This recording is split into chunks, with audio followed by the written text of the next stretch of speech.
My name is Vernon Ashcroft, and I turned 78 this past February. I live alone now in a modest two-bedroom ranch house in Denton, Texas.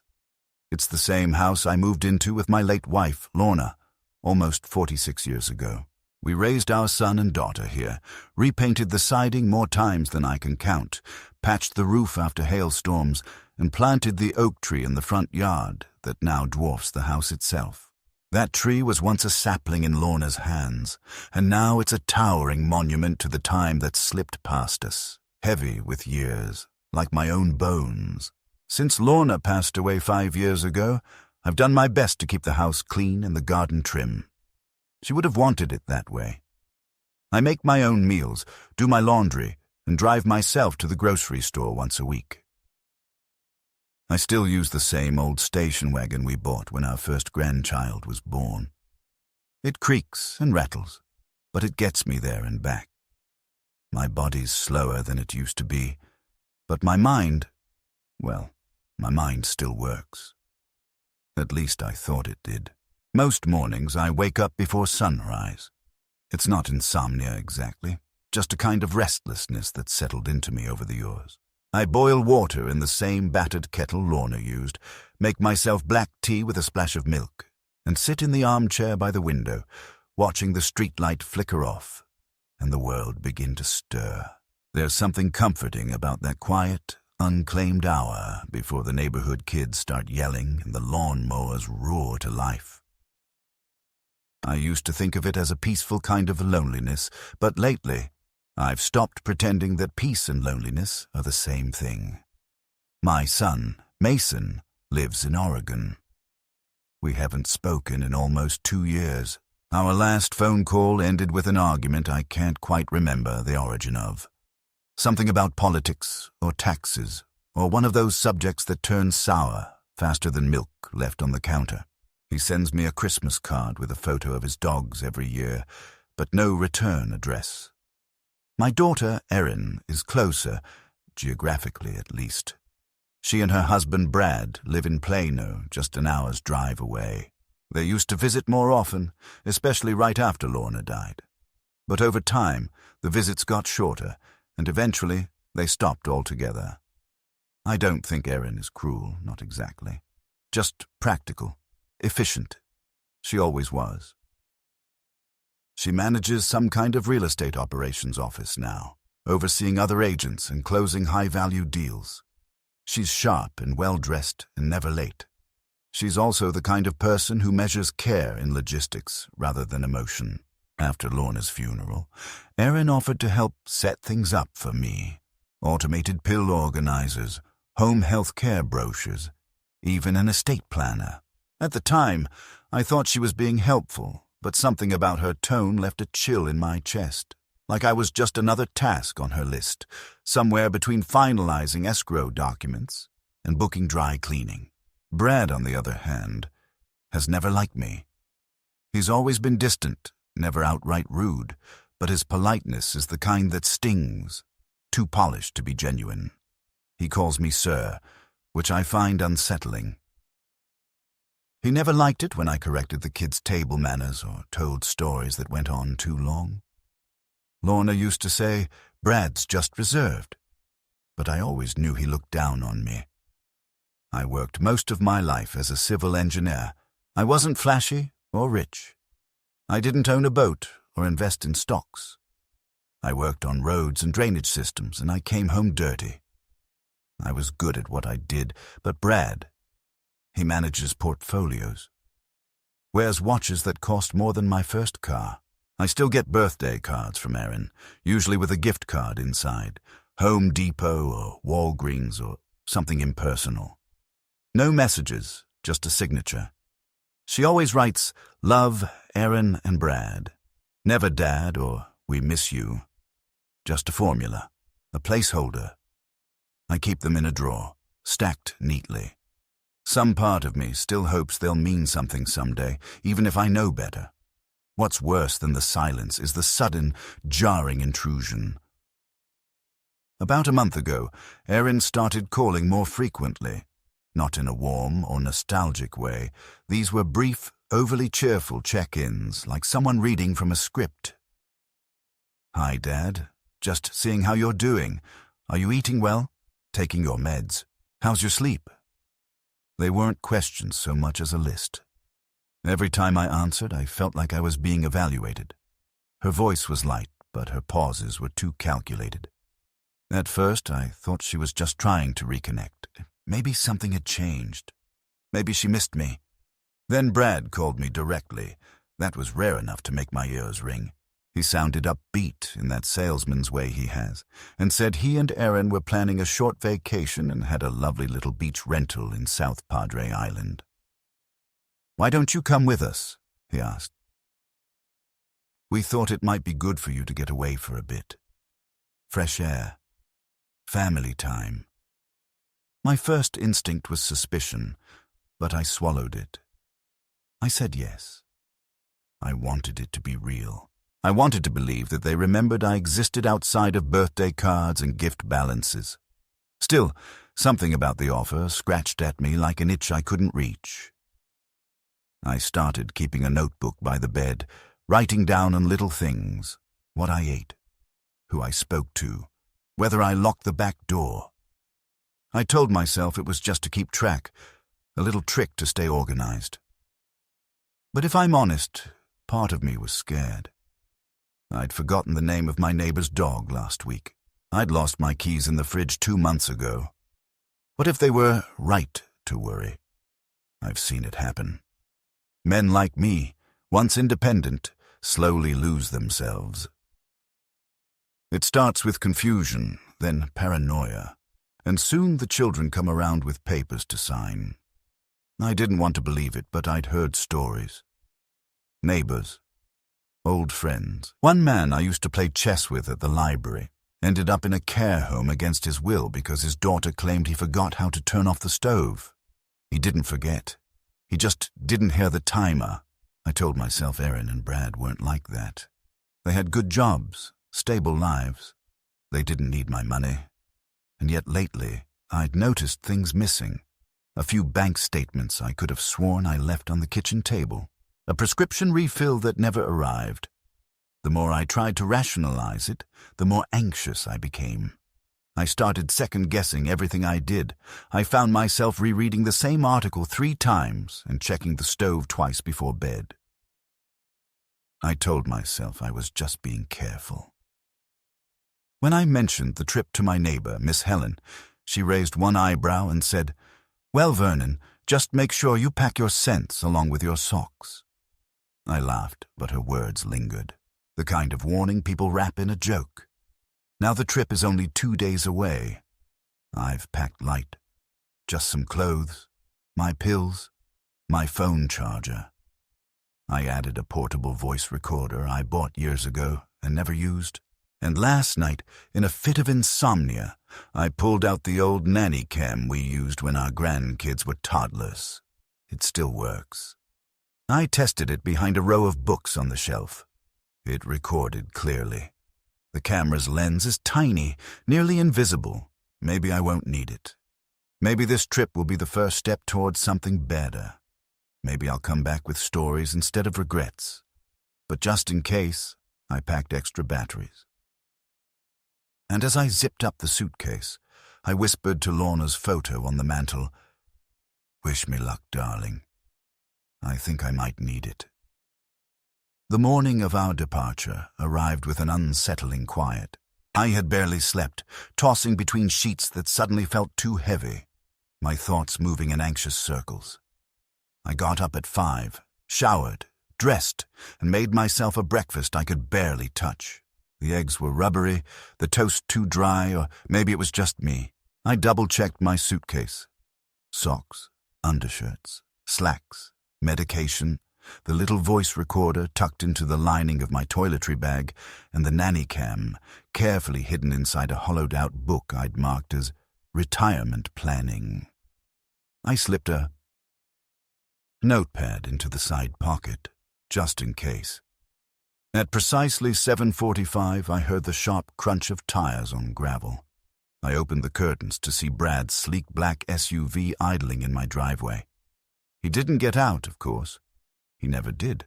Erin stepped out of the passenger side, wearing a beige windbreaker over tailored jeans, her hair pulled into a no-nonsense ponytail. She moved briskly, her heels tapping on the walk as she approached my front door. "Good morning, Dad," she said with a smile too bright for this hour. "Ready for some sunshine?" I nodded, lifting my bag. She offered to take it, but didn't wait for my answer, already halfway back to the car with it by the time I locked the door behind me. Brad didn't say a word as I climbed into the back seat. He gave a brief nod to the rearview mirror, a gesture so devoid of warmth it felt mechanical. Erin adjusted the air conditioning and turned around in her seat with a practiced grin. "Comfortable? Need anything before we go? Bathroom? Water?" "No, I'm good," I said, settling in. The leather seats were cool and smelled faintly of some industrial cleaning product. The car pulled out before I even fastened my seatbelt. We drove in silence for almost half an hour. Erin scrolled through her phone, occasionally glancing over at Brad's screen and murmuring something I couldn't hear. They didn't include me in their conversation. I sat with my hands folded on my lap, staring at the passing fields, feeling like cargo rather than company. At one point, I asked if we'd be stopping for breakfast. Erin gave a tight smile and said, "We brought snacks." She handed me a small plastic bag containing a granola bar and an apple. 3 hours into the drive, we stopped for gas at a convenience store on the outskirts of Waco. I used the restroom and, while washing my hands, caught my own reflection in the mirror. I looked tired, older than I remembered. There was a hollowness around my eyes I hadn't seen before. I took a deep breath, splashed water on my face, and told myself to stop being dramatic. Back in the car, Brad asked, "You remember where we're headed, right?" His voice was light, but his eyes were calculating. "South Padre Island," I said, meeting his gaze. "You mentioned the beach house." He smiled faintly. "That's right, just making sure." Erin turned slightly in her seat.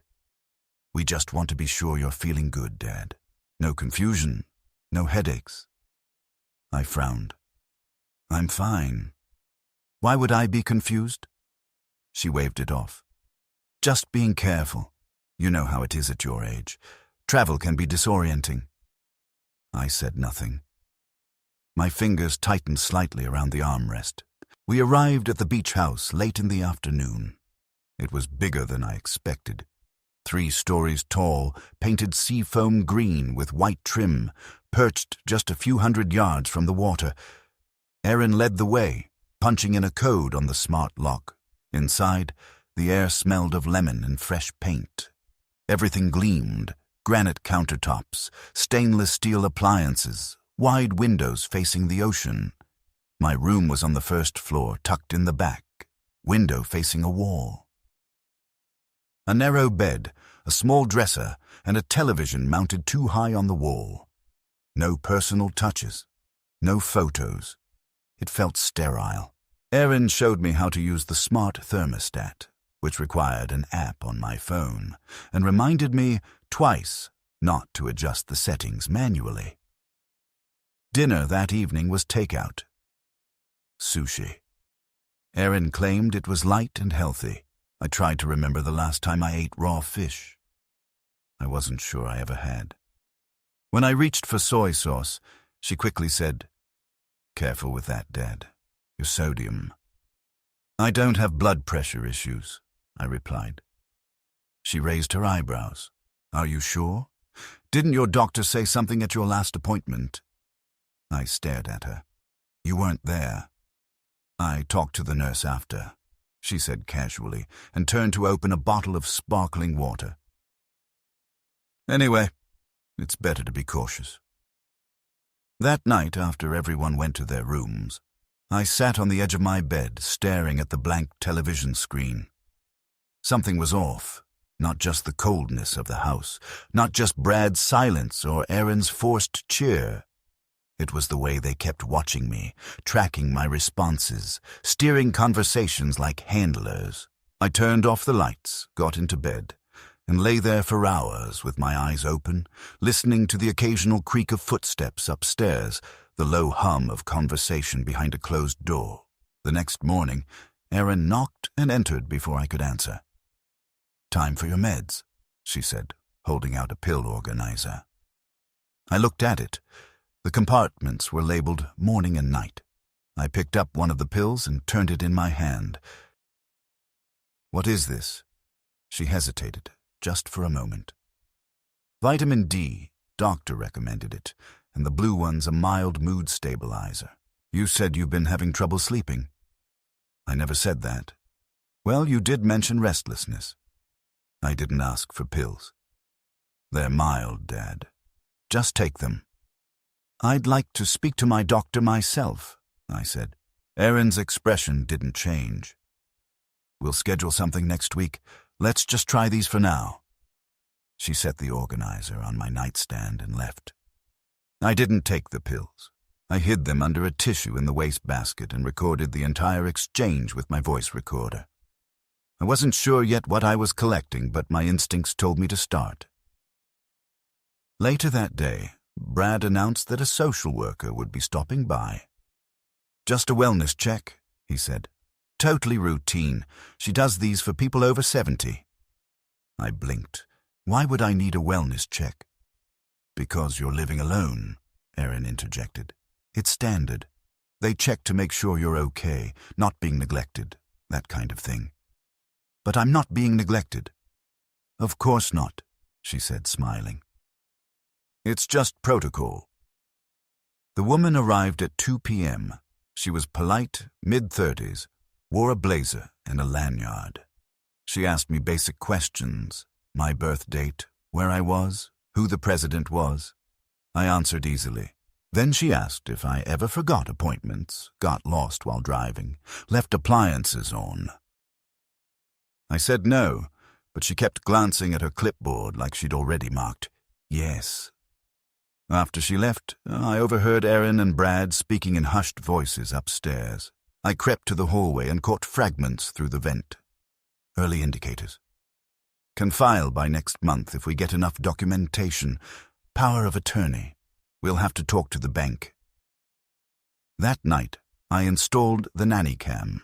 I placed it on the shelf in my room, perfectly angled to capture the bed, the nightstand, and the door. The light on the device was tiny and didn't glow. It blended perfectly with the other electronics. I tested it using my phone as a receiver. Clear picture. Crisp audio. I left it running and lay down, staring at the ceiling. I felt something I hadn't felt in decades, a creeping fear that I was no longer safe in my own family. That my daughter, the baby I once rocked to sleep in a yellow blanket, was scheming against me. I thought of Lorna, how furious she would have been to see her family like this. And I thought of my notebook, the pages filling with dates, phrases, patterns. Something was happening. I didn't know the whole picture yet. But I would. And I would be ready. The next few days unfolded with an unnerving regularity, each one stitched together with the same forced politeness, the same quiet manipulations, the same underlying current of control, masked as concern. I began to notice a pattern, as if the entire trip had been choreographed in advance, and I was just a reluctant actor stumbling through his marks. Erin woke me every morning around 7:30, her knock soft but uninvited, stepping in with a brightness in her voice that felt artificial and over-rehearsed. She brought in the pill organizer again and watched me with a smile that didn't reach her eyes until I pretended to take them. I learned quickly to slip them beneath my tongue, spit them into a tissue, and flush them down the toilet when no one was looking. Brad didn't engage much. He spent most of his time on his laptop, taking calls with headphones on, pacing the balcony and muttering about investments, though I never saw any emails or documents open on his screen. When he did speak to me, it was in clipped, polite sentences. "You all right, sir?" or "Need anything?" Always formal, always detached. One afternoon, while Erin was at the grocery store and Brad claimed to be taking a nap upstairs, I took the opportunity to test the camera footage. Using the encrypted connection I'd set up between my phone and the nanny cam, I pulled up the last 48 hours of recordings. I watched myself sleeping, tossing, and turning. At around 2 a.m. on the previous night, the door to my room opened slowly. Erin stepped inside, barefoot, moving quietly. She approached the nightstand, lifted the pill organizer, checked it, and then opened the drawer. She rummaged briefly, then turned to the closet, opening the door. She scanned the hanging shirts, then reached to the shelf above and pulled down the shoebox where I'd stashed some of my documents. My will, a copy of my birth certificate, a folder marked accounts. I hadn't realized until that moment that she knew exactly where I kept it. She flipped through the papers, took a photo with her phone of something inside, then carefully placed it all back and left the room. My breath caught in my throat as I watched the recording. I didn't feel angry. Not yet. What I felt was a deep, bone-set dread. Something was happening. Something calculated. And they weren't even trying to hide it anymore. They just assumed I wouldn't notice. Or worse, that I wouldn't remember. The following morning, the breakfast conversation turned unexpectedly cruel. I had made a comment about a local diner I passed on a walk, and Erin laughed gently. "You said that yesterday, Dad." I blinked. "I don't think so." "You did. You said it yesterday and the day before. You're repeating yourself a lot lately." Brad didn't look up from his phone. "Maybe it's time to schedule that assessment, just to be safe." "What assessment?" I asked. Erin sipped her coffee. "We've been talking to Dr. Randall. He suggested a cognitive evaluation. It's very routine. A lot of people your age do it." "I never agreed to that." She smiled thinly. "You didn't have to. We're just concerned. You've been forgetting things." I stared at them both. "You mean you're concerned that I'm still aware of what's going on?" Erin's smile faltered just for a moment. "That's not fair, Dad. We're trying to help you." I stood up from the table. "I don't need your help. I need you to leave my things alone." Brad finally looked up. "You don't know what you need." That stopped me. There was no kindness in his tone, no softness, just certainty, cold and hard like a closed door. I left the kitchen without another word, walked out onto the deck, and stared out at the waves. The tide was coming in. The sky was overcast. I could smell the salt, thick in the air like memory. I didn't want to cry, but my eyes stung. I remembered when Erin was little, when I used to carry her on my shoulders at the beach, her hands tangled in my hair, her giggles like music. Now I didn't recognize her voice anymore. It had a sharpness, a purpose I couldn't trace to anything loving. That evening they brought in another visitor. This time it was a man named Howard, introduced as a cognitive behavioral specialist. He wore a beige sweater and wire-rimmed glasses, smiled too widely, and shook my hand with both of his.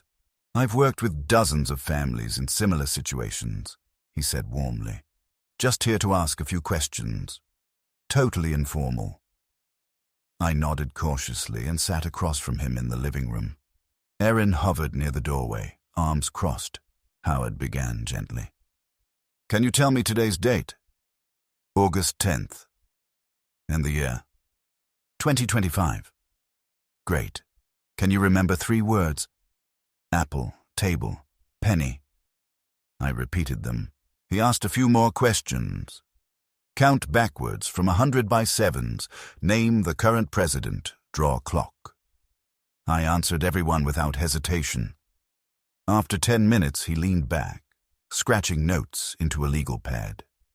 "Very good." "Very sharp." Erin stepped in. "But he forgets things all the time. He left the stove on last week." "I didn't," I snapped. She continued as if I hadn't spoken. "He also lost his bank card, forgot our address, and called me by the wrong name yesterday."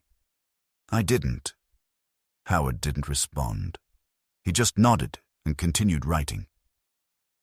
I knew then that whatever this was, it wasn't a fair evaluation. It was a performance, and I wasn't the audience. I was the evidence. I wanted to shout, to demand justice. But I also knew better. I sat there quietly, smiled when Howard left, and said nothing when Erin closed the door behind him. But as soon as they went upstairs, I reviewed the footage. The camera caught everything. The test, the conversation, Erin's lies. I clipped the video and saved it to 3 different USB drives. Then I wrote down everything, every question, every answer, every word they said. I dated the page. I underlined the word lies 3 times in red. 2 nights later, I woke up at 3 a.m. to hushed voices outside my door. I crept out of bed and pressed my ear to the wood. "It's too soon," Brad was saying. "He's still too sharp." "He's slipping," Erin whispered. "It's just stress. Once we file for temporary guardianship, the court will require a formal evaluation. By then, we'll have enough." "We can't wait," Brad hissed. "I talked to the bank yesterday. We need access now." I pulled back from the door, my heart pounding. My hand was trembling, but not with age, with rage. The next morning, I told them I wanted to cut the trip short. Brad raised an eyebrow. "We still have 4 days." "I'm not feeling well," I said. "I want to go home." Erin glanced at Brad, then smiled too widely. "Of course, Dad. But you don't need to rush. Just rest today. We'll talk about travel tomorrow." That afternoon, they went out, supposedly to get groceries. I took the opportunity to pack my things. I deleted the Nannycam app from my phone, stashed the camera in my suitcase, and put the 3 USB drives in separate bags. 1 in my shoe, 1 in my toiletry kit, and 1 inside a vitamin bottle. I grabbed my ID, my phone, and the hidden cash I had kept in the lining of my suitcase, just in case. When they returned, I pretended to be asleep. The next morning, before sunrise, I slipped out. I walked half a mile to the nearest bus stop and took the local line to the city center. I found a hotel and paid cash for a night's stay. From there, I called my lawyer, Richard Feller, and told him I had something urgent. He didn't ask questions, just said to come in the next day. I sat in that hotel room, curtains closed, door locked, USB drive spread on the bed like evidence in a trial. I watched the footage again. Pausing at each moment, Erin looked at me like I wasn't her father but an obstacle. I remembered the first time she said "Daddy" after scraping her knee on the playground. I remembered carrying her to bed when she fell asleep on the couch. I remembered holding her hand in the hospital when she gave birth to her son. I stared at the screen now, at the woman calling me confused and fragile, and I finally let myself feel the grief. The morning I walked into Richard Feller's office, the humidity of the coastal air still clinging to my clothes, I felt older than I ever had. Not from the miles I had traveled or the sleepless nights stacked behind my eyes, but from the weight of knowing something I never wanted to believe, that my own child had looked at me not as a person to protect, but as a possession to control. Richard had been my lawyer for over 20 years. He handled our wills when Lorna was alive, helped with property matters, and once intervened when a contractor tried to scam me on a kitchen remodel. He wasn't a man prone to sentiment, which made him trustworthy. When he saw me walk in without an appointment, suitcase in hand, he didn't smile or joke. He simply nodded toward his office and closed the door behind us. I told him everything. The conversations, the staged evaluations, the pills, the late-night whispering. I showed him the footage on one of the USB drives. He watched with furrowed brows, silent until the very end. When it was over, he leaned back in his chair and took a long breath. "This isn't just family drama," he said quietly. "This is premeditated. If what you're saying is true, they may already be working to file for guardianship behind your back." I nodded. They want control of my finances, my home, everything. He opened a drawer and pulled out a notepad. We need to move quickly. First, we'll draft a revocation of any medical or financial powers of attorney you may have previously assigned to your daughter. Did you ever sign anything giving her authority? I don't remember, I said honestly. There may have been something after Lorna died, but I trusted her then. Richard nodded grimly. We'll revoke it either way. Then we'll file a formal statement of mental competency.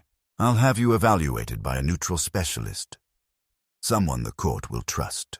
Once we establish that you're of sound mind, we can preempt any guardianship petition they try to file. What if they already filed? Then we'll challenge it with the footage, but the sooner we act, the better. We worked through the day, making phone calls, drafting documents, scanning my notes, duplicating the video files again, and submitting them to Richard's secure case system. I was evaluated the very next morning by a doctor Richard had worked with in previous cases, a soft-spoken neurologist named Dr. Leyland, who asked thoughtful questions and treated me like a person, not a patient. I passed the evaluation easily. He even complimented my memory, saying most men my age struggled far more with dates and names than I did. It was in that sterile white room, under the flickering light of an outdated ceiling panel, that the full weight of what I'd escaped began to settle in. They had been planning this for months, maybe longer. I wondered if Erin had first considered it when I forgot her anniversary last year, or when I asked her twice in 1 week whether Brad was still working at the same firm. Perhaps I'd given them all the ammunition they needed without realizing it. But it wasn't just forgetfulness they were counting on. It was my silence, my unwillingness to believe that the people I loved could turn me into a liability. When the evaluation was complete, Richard submitted the results to the county clerk's office along with a formal declaration of legal competence. That filing would show up in court records if Erin or Brad tried to move forward with a petition. He also sent certified letters to both of them stating that I had retained counsel and that all legal communication should go through his office. I imagined their surprise when those envelopes arrived. I imagined the moment Erin opened hers and realized I had seen through everything. The following days moved slowly. I returned to my house in Denton, which felt smaller than I remembered and strangely untouched, like a museum dedicated to someone who had disappeared. Dust on the table, a stack of newspapers by the door, the faint smell of stale coffee. I cleaned what I could. I aired out the guest room. I turned on the porch light each evening, not because I expected anyone, but because Lorna always said a dark house invited sadness. I didn't want to feel like a ghost in my own home. One morning, the phone rang. Not the cell, the old landline I kept out of habit. I let it ring 3 times before answering. Erin's voice came through, tight and brittle. "Dad? Where are you?" "At home?" There was a long silence. Then, "Why didn't you say anything? You just disappeared.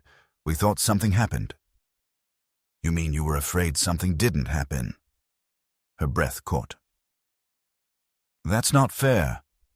"I think it's the first fair thing I've said in a while." Another pause. Then her voice softened, like she was slipping back into the version of herself that had once sat on my lap with scraped knees and cotton candy. "I was worried about you." "No," I said quietly. "You were worried you'd run out of time." The line went dead not long after. I didn't hear from her again for weeks. Then came the letter. Thick envelope, legal formatting, a petition for emergency guardianship filed by Brad and Erin Hollander citing escalating memory issues, inability to manage finances, and episodes of confusion and paranoia. They even included a signed statement from Howard, the so-called cognitive specialist, and a notarized list of incidents, most of which were pure fiction. There were references to things I'd never done. Wandering at night, misplacing medication, calling Erin by the wrong name. all meticulously presented in a clinical tone designed to disguise betrayal as concern. But we were ready. Richard had already filed our counterclaim and submitted the video evidence and evaluation results. When the court date was set, he told me I didn't need to appear in person unless I wanted to. I said I did. I wanted them to see me. Standing, speaking, remembering everything. The day of the hearing arrived, draped in an unforgiving grayness, a thin drizzle blurring the edges of buildings and car windows like the world itself wasn't sure it wanted to be seen clearly. I arrived at the courthouse early, an hour before the scheduled session, wearing the suit I'd had tailored 25 years ago for Mason's wedding. It fit looser now, my frame having surrendered much of its muscle to time, but it still held its shape, still reminded me of who I was and had been. Richard met me at the main entrance, umbrella in one hand, briefcase in the other, his expression as unreadable as ever. "Are you ready?" he asked. "I've been ready since the night they slipped pills into my orange juice." We didn't speak again until we entered the courtroom, a bland, echo-prone chamber with dull beige carpeting and an American flag drooping near the judge's bench. The hearing was closed to the public, given its nature, but that didn't lessen the weight of the room. Erin and Brad sat at the opposite table, flanked by a young, overconfident attorney with a pocket square too large for his jacket. Erin looked thinner than usual, her face pale and composed in a way that told me she had rehearsed this moment a dozen times. Brad didn't look at me. He sat staring straight ahead, jaw clenched, foot twitching beneath the table. The judge, a sharp-eyed woman in her 60s named Marla Kinley, entered briskly and took her seat. The bailiff called for silence, and the proceedings began. Their lawyer spoke first, laying out their concerns with the kind of practiced solemnity that manages to sound both deferential and damning. "Mr.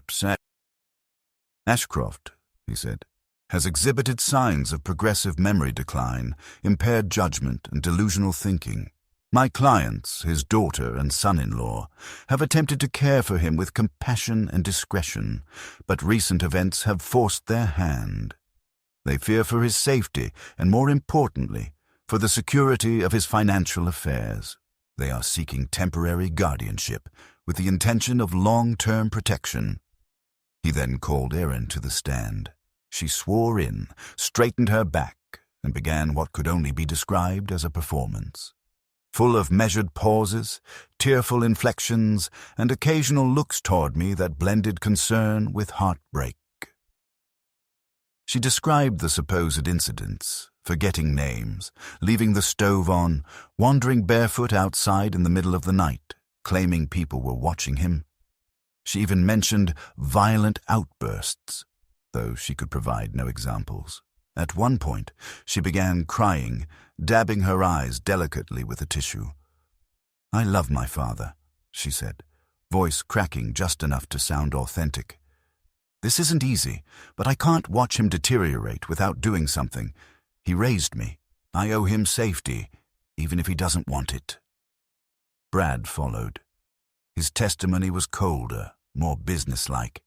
He talked about finances, about erratic withdrawals, about missing paperwork and concerns about fraud.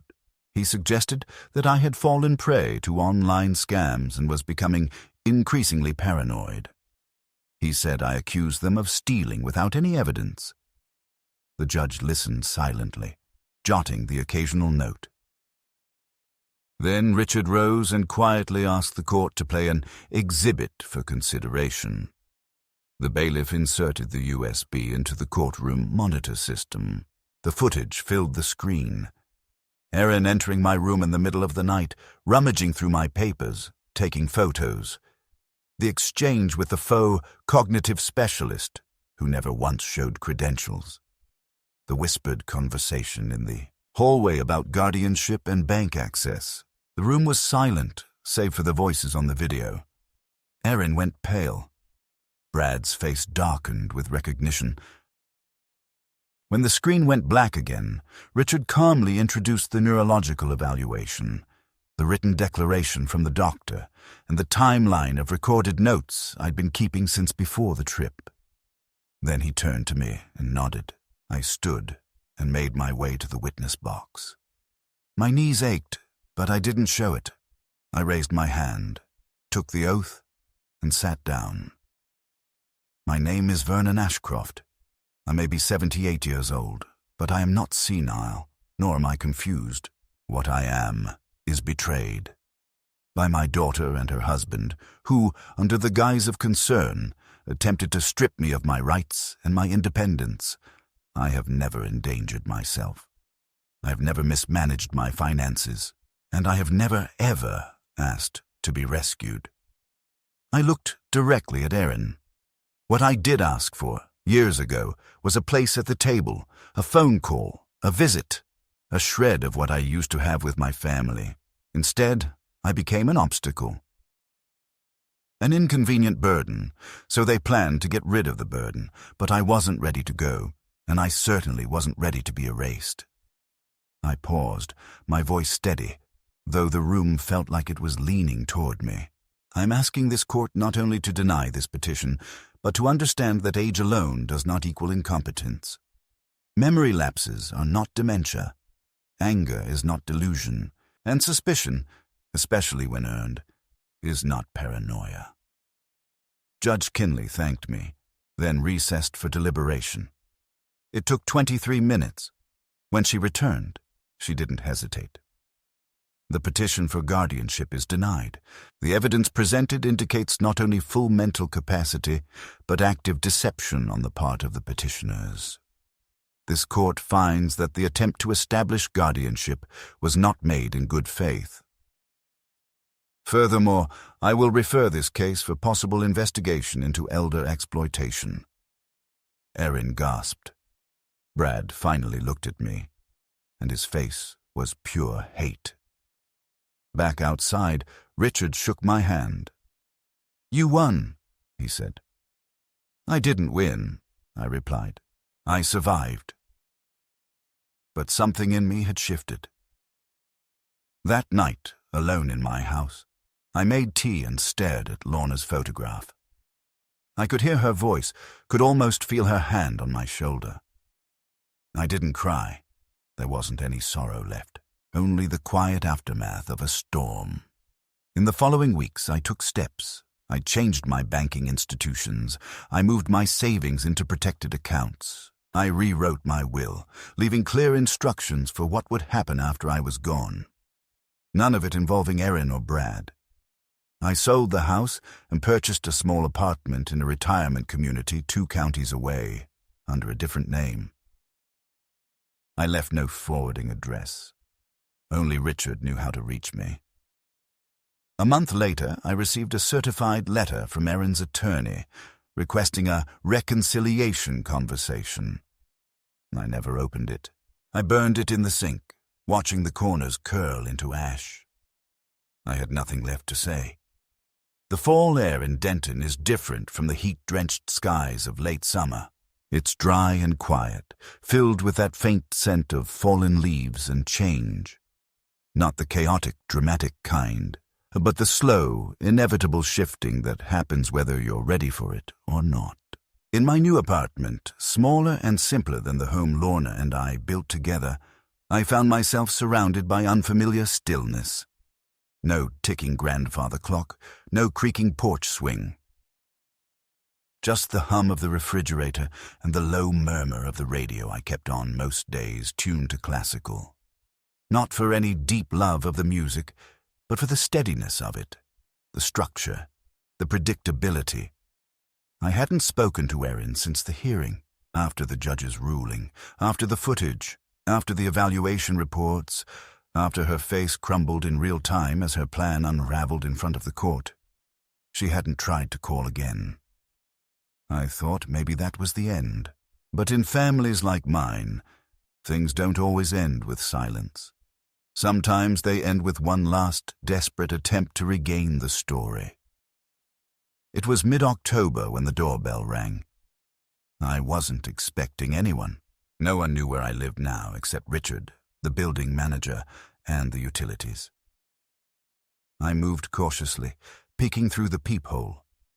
And there she was, Erin. No makeup, no blazer, no curated calm.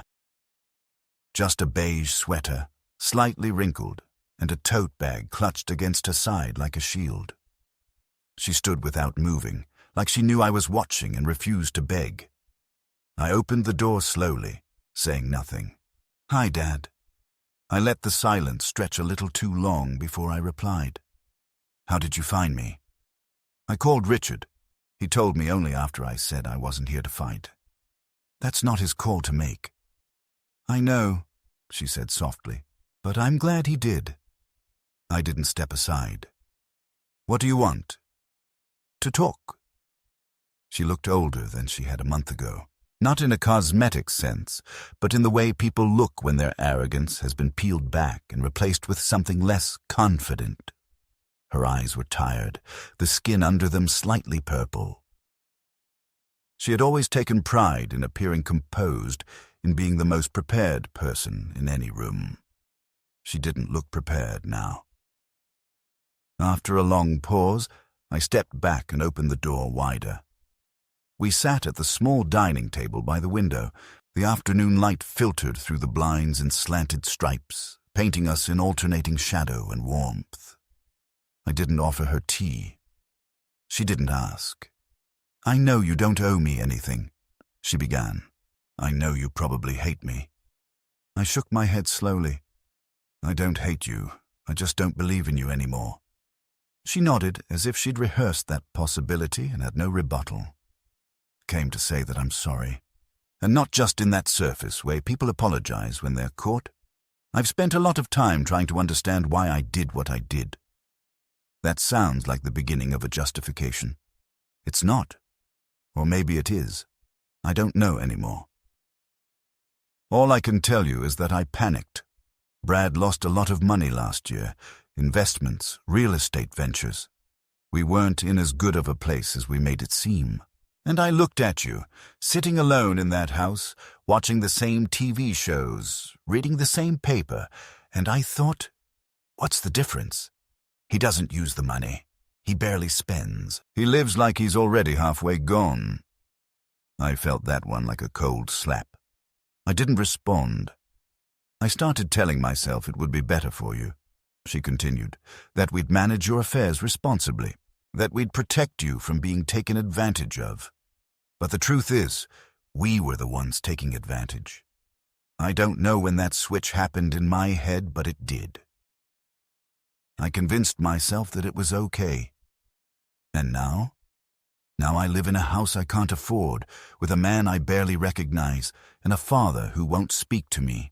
And I realize I've built a life on illusions, that family can be calculated, that love is some kind of transaction." She looked down at her hands, as if the lines in her palms could give her better answers than I could. "I'm not asking for forgiveness," she said finally. "I just wanted you to hear it from me." We sat in silence again. The radiator clicked once, the sound sharp in the otherwise still apartment. "You lied to doctors," I said. "You made up symptoms. You tried to steal my life." She flinched but didn't argue. "You sat in court and cried on command, and then turned around and looked surprised when it didn't work. Do you know how many nights I lay awake wondering if I was losing my mind? Not because of age, but because my own daughter treated me like a patient." "I know." "No, you don't," I said, "because if you did, you wouldn't have come here. You'd have left me alone to build whatever peace I have left." She swallowed hard. "You're right. And yet you came anyway. Because I still wanted to try." I leaned back in my chair, exhaling slowly. The bitterness in my mouth wasn't as sharp as it had been. It was just residue now, like the aftertaste of old grief. "You know what the worst part is?" I asked. She looked up. "You took away my certainty. For weeks I didn't trust my own memories, my own thoughts. You took the one thing that aging leaves you, the dignity of your own mind, and you made me question if it was even mine anymore. I'm sorry." "I know." She stood, slowly, folding her tote bag under her arm. "I won't come again." "Unless you want me to." I nodded once, not in invitation, but acknowledgement. At the door, she turned back. Mom would have hated me for this. I looked out the window, the trees beginning to redden and curl. "No," I said quietly. She would have been heartbroken. And then she was gone. That night, I walked the hallway of my apartment complex, nodding to the few neighbors I'd come to know. A man named Claude with a miniature schnauzer. A woman named Beverly who played bingo on Tuesdays. I didn't tell them anything about my visitor. I didn't tell them anything at all. I returned to my apartment, made myself a grilled cheese sandwich, and watched the news without hearing a word of it. Later, I sat down and wrote a letter, not to Erin, but to Hazel and Adam, my grandchildren. I told them a version of the story, gentler and more metaphorical. I told them about boundaries and the difference between love and possession. I didn't blame their mother directly, but I made it clear that silence had consequences. I left it unsigned, dated, and stored in a box with the rest of my just-in-case documents. Some stories don't end with a bang or a confession. They end with a pause, a turning away, and the quiet reclaiming of something lost. Winter came early that year, as if the sky itself was trying to hush the world into stillness. The first frost glazed the window panes of my apartment in late November, and the courtyard trees dropped their leaves all at once, like they were too tired to hold on. Inside, life settled into a rhythm I hadn't known I needed. I started every morning with a slow walk around the complex, nodding to familiar faces. I signed up for a book club. Didn't say much, but listened. I began to cook again, real food, the kind that takes more than one pot. Sometimes I caught myself humming while peeling apples or seasoning a roast. It wasn't joy, not exactly. It was something quieter, steadier, a reclaiming. I didn't speak to Erin again. Her number remained in my phone, not blocked, but untouched. A relic, like an old house key that doesn't fit any lock anymore. There were moments when I wanted to call her. On Christmas Eve, when the lights flickered on outside my window, or when a neighbor's grandchild ran past my door shouting, "Grandpa!" But I didn't. Because I understood something now that I hadn't understood before. Forgiveness isn't always about reconciliation. Sometimes it's just a closing of the book, a choice not to reread the same chapter. I mailed the letter to Hazel and Adam in mid-December. No return address, no sender name. Just a clean envelope with their names written in my old engineer's penmanship. Neat, careful, exact. I don't know if they read it. I don't know what they were told about what happened. But I wanted them to have some truth in their hands, even if it came wrapped in metaphor. I saw Brad on the news once. Not for anything scandalous, just a photo in the background of a local business conference. He looked unchanged. Slick hair, tight jaw, handshake mid-air. I felt nothing. Not anger, not fear. Just a mild detachment, the way you might feel seeing a photo of someone you sat behind in high school. I kept the nanny cam, though. It sits in my nightstand drawer next to my passport and a list of emergency contacts. Not because I expect to use it again, but because its presence reminds me of something I never want to forget. That passivity can be a slow death. That trust, once weaponized, doesn't grow back in the same way. I go to the library every Thursday now. There's a chess club there, mostly old men like me with crooked fingers and slow voices. We don't talk much while we play, but I find a strange peace in the soft clack of wood against wood, the long pauses, the occasional chuckle at an unexpected move. Last week, a man named Walter leaned in and said, "You're not from around here, are you?" I just smiled. "Not anymore," I replied. Some people think isolation is the enemy of old age, that we all need bustling homes full of laughter and grandchildren and casseroles. but I've come to believe something else. Isolation isn't the danger. The danger is proximity without care, familiar voices that speak in manipulation, family dinners served with expectation instead of love. I would rather eat soup alone in silence than carve turkey at a table where I'm being erased with every bite. There are moments I still miss Erin. Not the woman she is now, but the child she once was. The girl who used to hand me her drawings and ask if I could hang them in my office. The teenager who snuck me chocolate when Lorna banned sweets after my cholesterol test. That version of her lives in me still, but as a memory, not a hope. And I think that's how healing works sometimes. Not by rebuilding the bridge, but by learning how to live on your side of the river. I'm not bitter. I'm not angry. I'm something more complicated than that. A kind of watchful peace. A quiet dignity reclaimed after a storm that was meant to break me, but instead revealed who I still was beneath the wear of years and silence. I don't fear losing my mind anymore, because I held on to it when it mattered most, when the people closest to me tried to convince me I'd already lost it. Now, each evening, I sit by the window with a cup of tea and a notebook. Sometimes I write, sometimes I don't, but the light is always on. And if someone were to pass by and look up, they'd see that I'm still here, still thinking, still whole, still me.